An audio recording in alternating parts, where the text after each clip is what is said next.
Жихадтың жаңағы қате түсінік екендігін, яғни адасып кеткендігін туралы ол таза Сирияға барғанда түсіндім.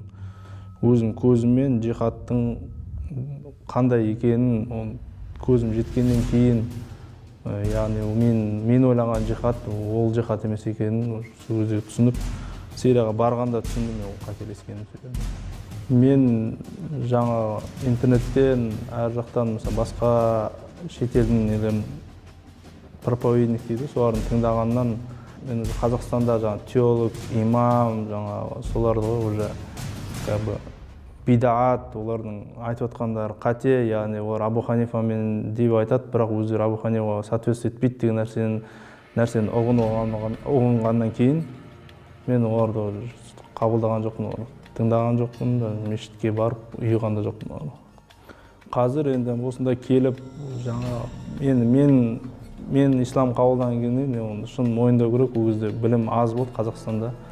Оны қазір білікті теолог, имамдар ол кезде болған жоқ.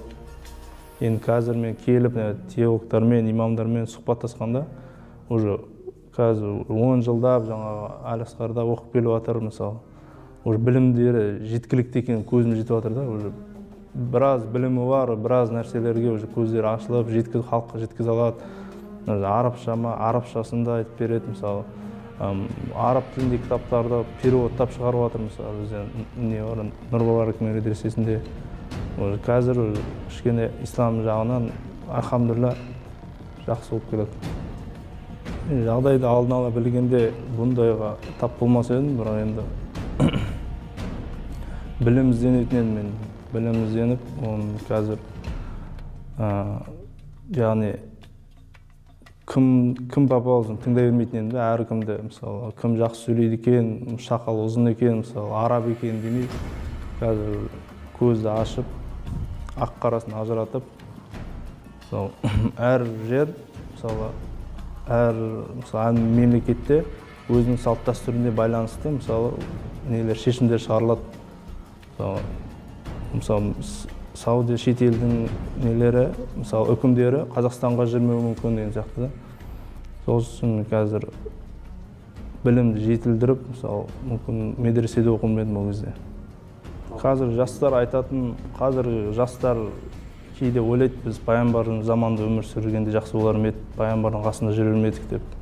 Или болмаса Қазақстан емес, басқа мемлекетте туылғаны жақсы ма еді деп. Мүмкін сол кезде білмейміз да, мысалы, пайғамбар заманында өмір сүргенде, мысалы, мүшриктердің қатарынан болатын бедік, пайғамбарға қарсы шығатын бедік деп те. Қазір өмір сүрдік пе, Аллахқа сансыз шүкіршілік етеміз. Қазақстанда тумай басқа мемлекет дейді, мүмкін басқа мемлекетке сиырға тамынып, мысалы, құдайшылықтан алыста безіп кетермен жүрдік та. Соны Қазақстанда туылып, осындай мұсылман болғанымызға сансыз шүкіршілік айтамын. Жастарға қазір мен көзім жеткендігі, осы теолог, имамдарда білім бар, біраз нәрседе уже ақ қарасын ажыратқандай қазір имам теологтар. Соған мешіттен білім алсын, мысалы, болмаса қазір медреселер ашылып жатыр көп. Сол жаққа барып, түсіп, оқу, білім алып, мысалы, дұрыс жолда таңдаса екен деп жастарға айтарым.